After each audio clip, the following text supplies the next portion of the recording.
여러분, 전지현이 쓰는 이 선글라스 어디 건지 아시나요?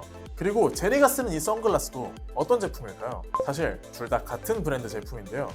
패션 안경을 대표하는 한국 아이웨어 브랜드가 있습니다. 안경을 좋아하시는 분들은 이미 눈치채셨을 수도 있겠네요. 제가 오늘 직접 다녀오고 여러분께 들려드릴 브랜드는 젠틀몬스터입니다. 젠틀몬스터는 그 누구보다도 디자인에 진심인 브랜드거든요. 이번에 디자인과 콜라보의 장인인 젠틀몬스터가 또 다른 콜라보로 돌아왔습니다. 바로 프랑스 명품 패션 브랜드인 메종 마르지엘라와의 콜라보인데요. 이들의 만남은 벌써 두 번째 만남입니다.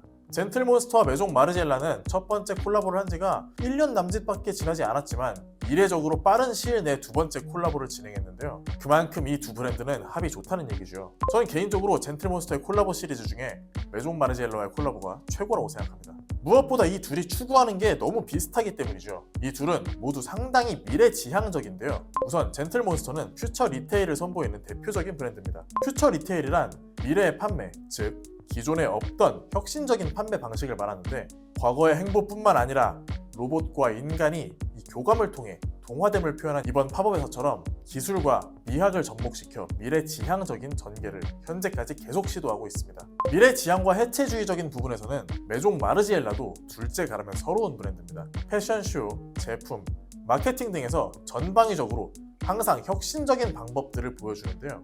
해체주의적 패션으로선 최초로 권위 높은 파리 의상조합에서 인정을 받았습니다. 1989년에는 파리의 한 외지고 낙후된 동네의 허름한 놀이터에서 패션쇼를 진행했는데요. 당시에 참가한 모델들은 마치 그 동네 사람들처럼 메이크업을 했고 실제로 그 동네에 거주하는 주민들과 아이들이 패션쇼 메인 자리에 착석을 하고 심지어 아이들은 모델들이 워킹할 때 뛰어들어서 모델과 함께 워킹을 했죠. 이렇게 두 브랜드 모두 스스로를 특정 컨셉에 가두지 않고 열린 마음과 공통된 가치관으로 콜라보를 하니 결과물이 별로일 수가 있을까요? 젠틀몬스터의 미래지향적인 시크함과 메종 마르지엘라의 해체주의적인 미니멀함은 최고의 결과물을 만들어냈습니다. 그리고 하늘까지 돕는 걸까요? 이번 콜라보는 심지어 현재 유행하고 있는 트렌드와도 맞물려 버렸습니다. 요새 프레피룩, 너드룩, 딕시크룩 등이 유행하고 있는데요. 이 룩들의 공통점이 있습니다. 바로 스타일링의 완성을 안경으로 한다는 거죠.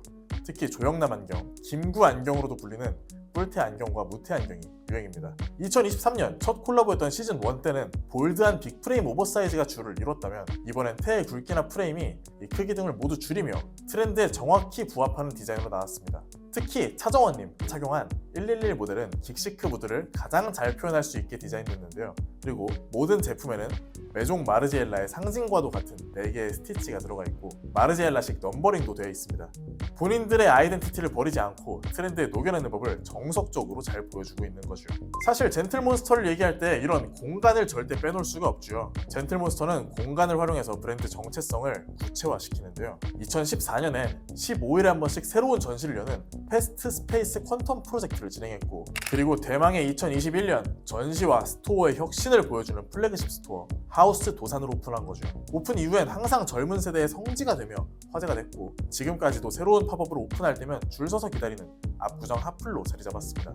이쯤에서 여러분은 궁금하지 않으신가요? 안경 브랜드가 왜 이 정도로 공간에 신경을 쓰는지 말이죠. 항상 전시회급의 새로운 공간 구성을 보여주니 소비자 입장에선 의문을 가져도 이상하지 않은데요. 이런 질문을 들을 때마다 김한국 대표는 말합니다.